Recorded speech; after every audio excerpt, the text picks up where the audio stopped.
Targum Ruth, Ruth 113, the fifth part.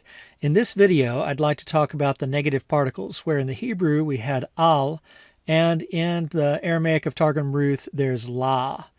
If we refer to Biblical Aramaic for biblical interpreters and open to page 150 to 151, we find that al is a negative particle that exists in Biblical Aramaic, and in fact, it is the negative particle that's preferred before volitional forms. So here we have a form that's undeniably adjussive.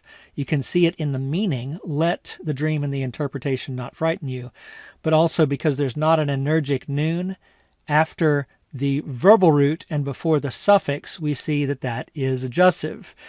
Well, there's the al in Biblical Aramaic, and Biblical Aramaic is a small corpus, granted, but what it looks like is al is disappearing with time in our Jewish Aramaic dialects. So we can see this here in Genesis 22:12, where in the Hebrew there's al, do not stretch out your hands, so that immediate command idea, the second person jussive. But when we get to Jewish literary Aramaic, the second passage on the screen, Targum Onkelos, we've gone to Aramaic la instead of Hebrew al.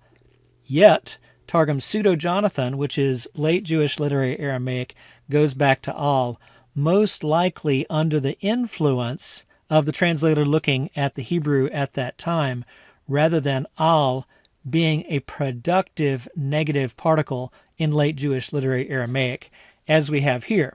So it actually should come as no surprise in Targum Ruth, even though we had that exception in Targum Pseudo-Jonathan, that we have la instead of al here in late Jewish literary Aramaic.